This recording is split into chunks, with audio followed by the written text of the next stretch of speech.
The woman who stepped out of the luxury car drew everyone's attention as she walked straight towards me. She then said, "I've come to pick you up in your car," and stood close to me, which caused a big stir around us. Joseph's mouth was agape. Who is that woman?" It wasn't me who answered Joseph's question, but the stunning model-like beauty, Jessica. "My name is Stephen, and I'm 30 years old. I work at a design and engineering company. Today is our high school reunion.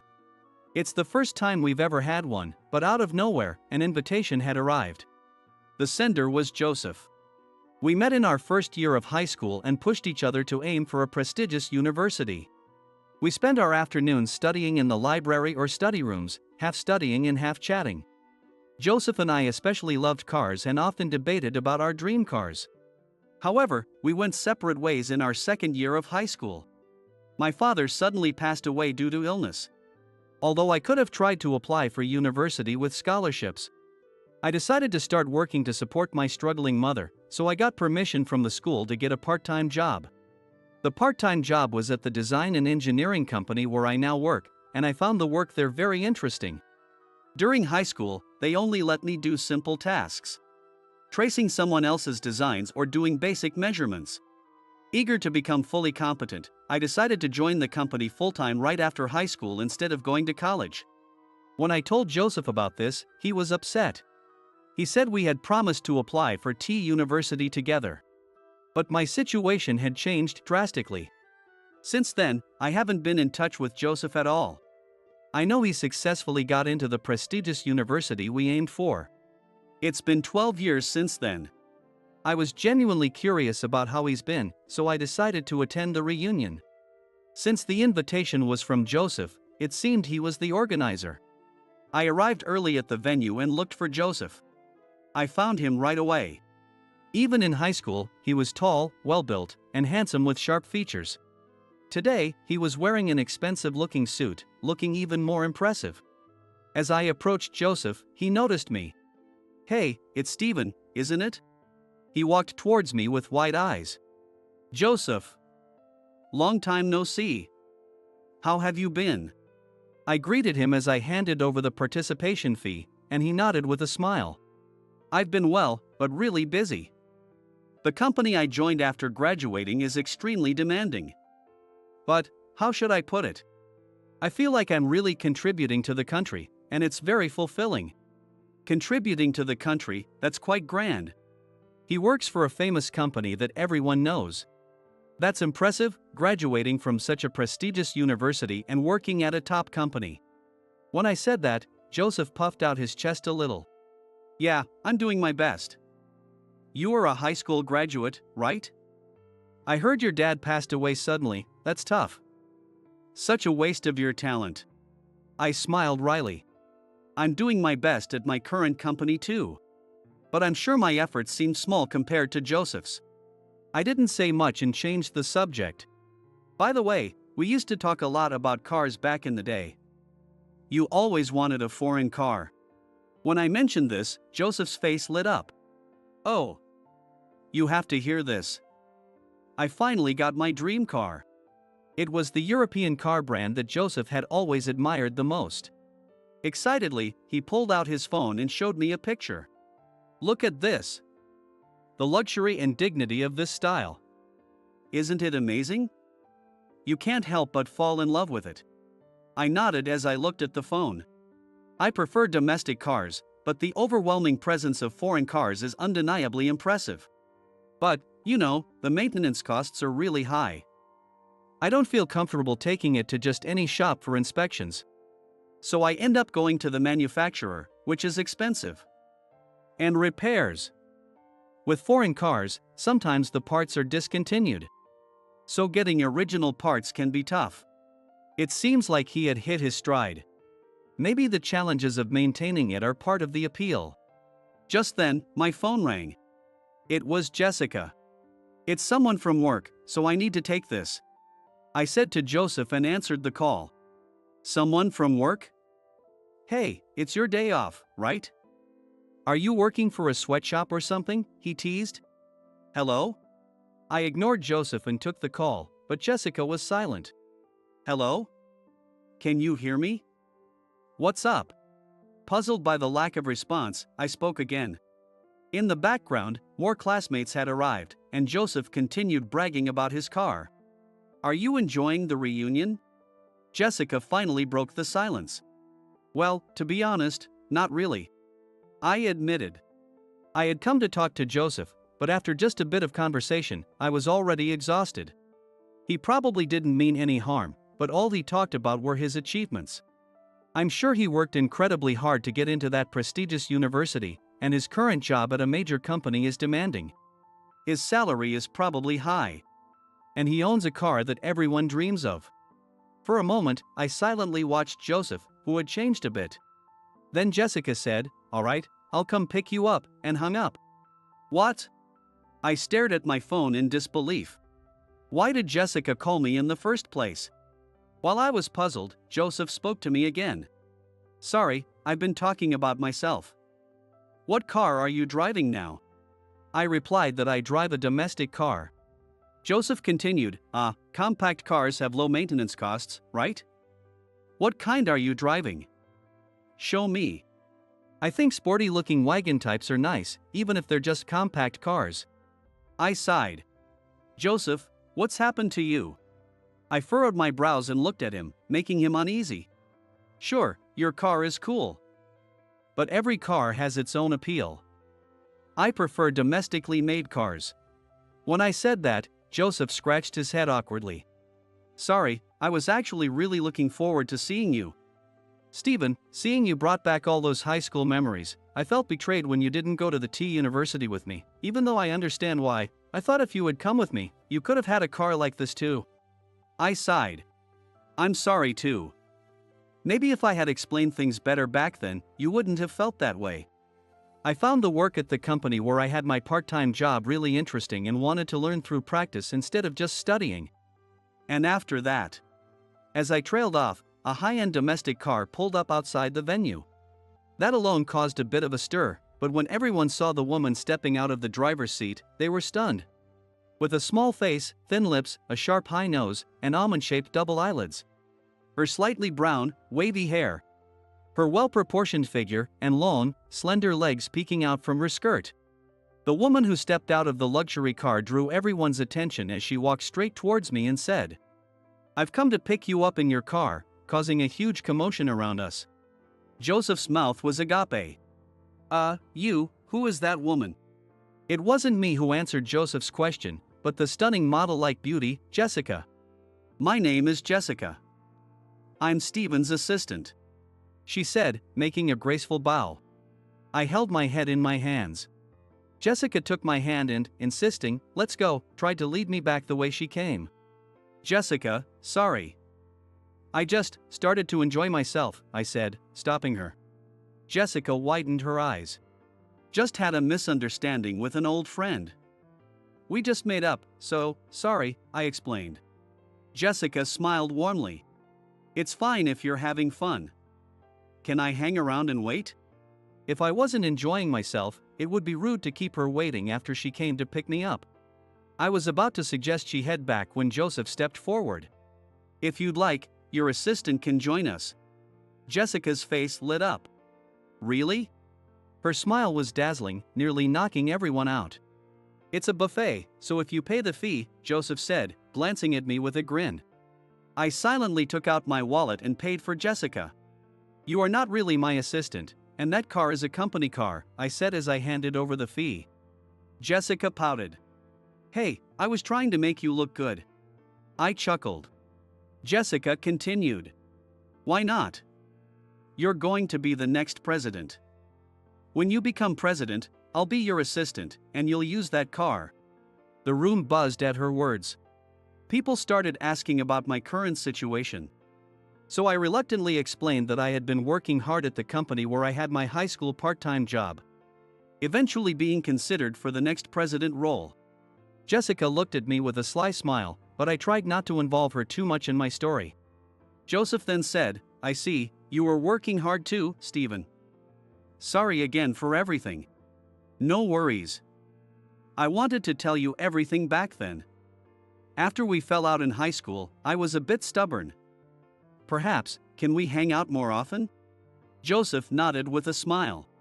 As the reunion ended, I went for a drive with Jessica behind the wheel. She focused straight ahead, concentrating on driving. Watching her profile, I recalled how we met. I met Jessica in my second year of high school. It was a few months after I started my part-time job at the company, during the summer. During the summer vacation, a fourth-grade girl began coming to the office. It was Jessica, the daughter of Mr. Brown, the company president. Back then, the company was very small and family-like, and employees' children would often come by on days off. Jessica was there almost every day. She seemed to enjoy watching the adults work. She took a particular liking to me. She would watch me work closely. Her eyes sparkled with curiosity. A 10-year-old girl hanging around didn't seem like anything romantic. But Jessica was quite a mature girl. She would straightforwardly say, "I want to marry you in the future." When I brushed it off, she would get angry, saying, "I'm serious." The employees teased me, saying, "You'll marry the president's daughter and become the next president," which made a high school kid like me feel a bit awkward. However, when I graduated from high school and officially joined the company as a full-time employee, things changed. I convinced Mr. Brown, the president, to implement 3D CAD. I taught myself 3D modeling and incorporated it into our design and engineering projects, which increased our clients. As the company grew, it became harder for children to come and go, and I stopped seeing Jessica around that time. Self-study was incredibly challenging, but I enjoyed every bit of it. I loved that kind of learning. Around this time, my desire to go to college, which I had once given up, rekindled. Of course, I kept that desire in check because I was already working.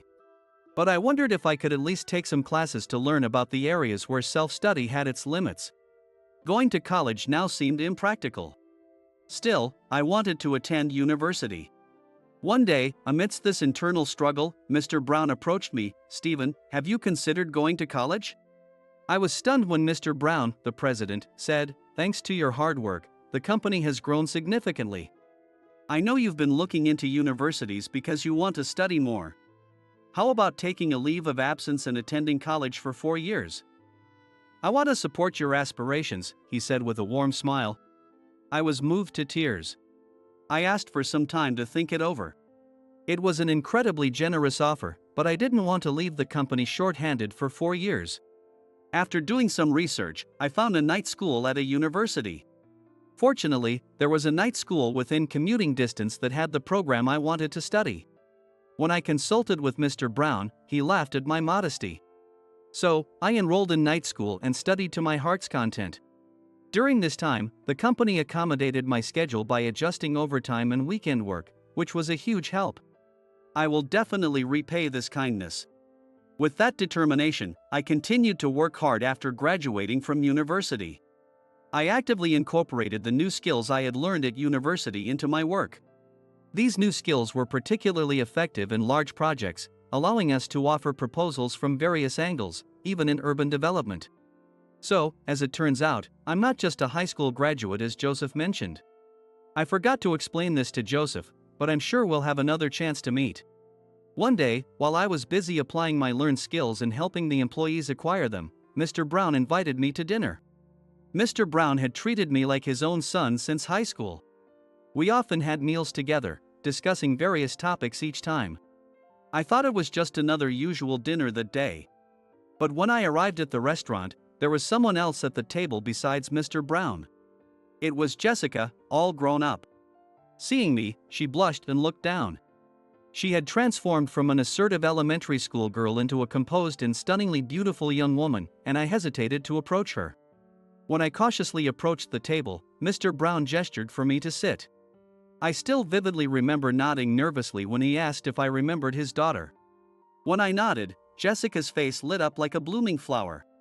Despite the initial tension, the dinner progressed pleasantly. Mr. Brown kept glancing at Jessica, and each time she would look down, until finally, "Dad, she said hesitantly. With a knowing smile, Mr. Brown excused himself to the restroom, leaving us alone. The tension between us increased. "I've wanted to see you for so long." Hearing those words from the now beautiful Jessica made my heart leap. Do you remember when I was in elementary school? I asked you to marry me? She looked up at me with a flushed face and pleading eyes. I nodded awkwardly, like a robot. Jessica took a deep breath and said the words she had prepared. I've loved you even when we couldn't see each other. Will you date me with marriage in mind? The words, spoken rapidly as if exhaling a long-held breath, pierced my heart. I met Jessica when she was still in elementary school. During my sensitive middle and high school years, while others were developing crushes on classmates or teachers, she had carefully nurtured the feelings she had since she was 10. I was deeply moved by that. She had kept her desire to see me suppressed all these years. She had heard about my hard work at the company and decided not to interfere. She had promised her father, Mr. Brown, to focus on her studies until she graduated from university. She worked hard to improve herself, worrying that I might marry someone else in the meantime. Once she was close to graduating and had a job offer from her father's company, she finally arranged to meet me today. Hearing this, I couldn't dismiss her feelings. When Mr. Brown returned from the restroom and said, "I'd feel at ease if it were you, Stephen," with a warm smile, I made up my mind. Definitely, I'd love to date you. Jessica, whose long-held feelings had finally been acknowledged, blushed deeply and shed tears. I knew I had to honor her sincere feelings. I made up my mind to do just that. As we drove, reminiscing about the past, these memories became precious parts of my life. I wondered if I was good enough to deserve Jessica's genuine feelings. Looking at her profile, I said, "Can we take a break?" indicating the parking lot of a nearby park. "Of course," I replied, and the car slowly pulled into the parking lot. It was a fairly large park, with a central area full of large playground equipment and a walking path around it. At the end of the path was a small hill with a gazebo. Jessica and I began walking toward the gazebo. "The stars, they're beautiful," she said. Looking up, I saw a sky full of stars. Maybe it was because we were in a place with few streetlights or because of the clear winter air, there seemed to be more stars than usual. "Yeah, they're beautiful," I responded, and Jessica chuckled. Her face seemed to shine more than usual. "I love you, Jessica." As I looked at Jessica's profile, I couldn't help but murmur those words. Jessica blushed deeply. "What?" All of a sudden. "I'm happy, though." I laughed softly. "Well, I was just reminiscing, and I wondered if I was good enough to deserve your sincere feelings." It made me realize I hadn't expressed even half of what I feel. I'm not very good at romance. After graduating high school, I worked tirelessly. While attending night school, time flew by like a storm. During that time, I had no romantic interests and was entirely focused on work. And once I start working, I get completely absorbed.